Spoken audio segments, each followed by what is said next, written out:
तो hello and welcome back guys. तो अपन आज यूनिट 1 का टॉपिक 2 करने वाले हैं, साइबर सिक्योरिटी का। तो आरजीपीवी पर्पज से अपन कर रहे हैं ताकि आरजीपीवी एग्जाम में आप लिखने के लिए आपके पास काफ़ी कंटेंट हो, साइबर सिक्योरिटी के बारे में जानकारी हो, जो कि हर इंटरव्यू में लगभग पूछा जाता है ना।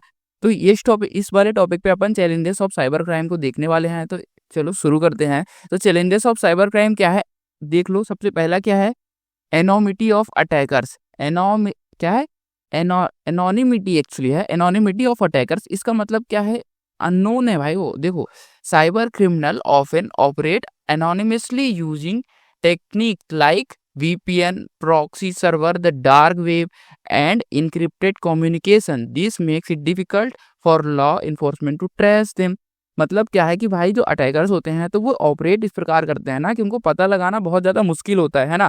वो मैक्सिमम यूज करते हैं प्रॉक्सी सर्वर का, है ना। प्रॉक्सी सर्वर से क्या होता है कि अपन उनको ट्रैक नहीं कर पाते, वो किसी और के नाम से आएंगे, किसी और देश दुनिया, मतलब किसी और दुनिया नहीं, सॉरी, किसी और देश के सर्वर को यूज करेंगे। इससे क्या होगा कि अपन ये नहीं पता कर पाएंगे कि वो कहाँ है या फिर कौन है ना। डार्क वेब को यूज कर लेंगे वो, है ना। इनक्रिप्टेड कम्युनिकेशन यूज करेंगे, इसलिए उनको ट्रैक करना डिफिकल्ट हो जाएगा, तो उनको फिर सजा दिलवाना भी डिफिकल्ट हो जाता है। ये एक चैलेंज की तरह है। अब जुरिडिक्शन इशू, इसमें क्या है, cyber crime can be committed from one country while targeting victim in another, है ना, leading to complication in international law enforcement and prosecutions. इसका क्या मतलब है, सीधा मतलब है भाई, एक देश, साइबर क्राइम जो है एक देश में रहकर दूसरे देश के बंदे के साथ क्राइमिनल एक्टिविटी की जाती है।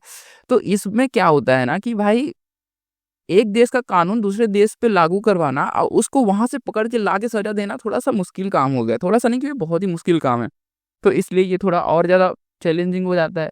अब रैपिड इवोल्यूशन ऑफ टेक्नोलॉजी, इसमें क्या है, cyber criminals constantly exploit emerging technologies, है ना, such as artificial intelligence, blockchain, making it difficult for cyber security solution to keep pace। मतलब क्या है भाई कि ये जो क्रिमिनल होते हैं ना, ये नई नई टेक्नोलॉजी का यूज करते हैं भाई। जैसे हो गया ब्लॉकचेन, है ना, आर्टिफिशियल इंटेलिजेंस। इन सब से क्या होता है कि आपका आखिरकार उनको पकड़ पाना और मुश्किल हो जाता है। अब अगला क्या है, लैक ऑफ अवेयरनेस।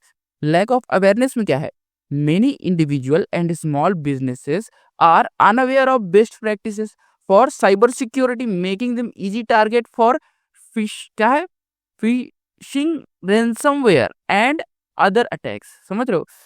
तो ये क्या है, इसमें क्या होता है कि छोटे छोटे बिजनेस होते हैं, उनको ज़्यादा पता नहीं होता साइबर सिक्योरिटी के बारे में, पता नहीं होता कैसे चीज़ों को सेव करना है। तो वो उनको फिशिंग, रैंसमवेयर और अदर टाइप के अटैक्स के थ्रू फंसा लेते हैं और उनको अपना शिकार बना लेते हैं। अब अगला क्या है, डिफिकल्टी इन प्रूविंग क्राइम्स।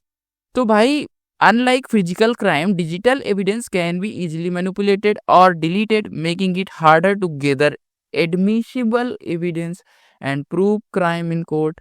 अब मुझे नहीं लगता इसे समझाने की ज़रूरत है, पर बता देता हूँ कि जो डिजिटल एविडेंस होते हैं, है ना, अनलाइक क्या है, फिजिकल क्राइम, डिजिटल एविडेंस को मिटाना, मैनिपुलेट करना, डिलीट करना आसान होता है, तो उनको उनका क्राइम प्रूव करना और कठिन हो गया, है ना। तो इसी प्रकार ये अपना ये टॉपिक भी खत्म हो गया। अगले टॉपिक पे मिलेंगे अपन अब।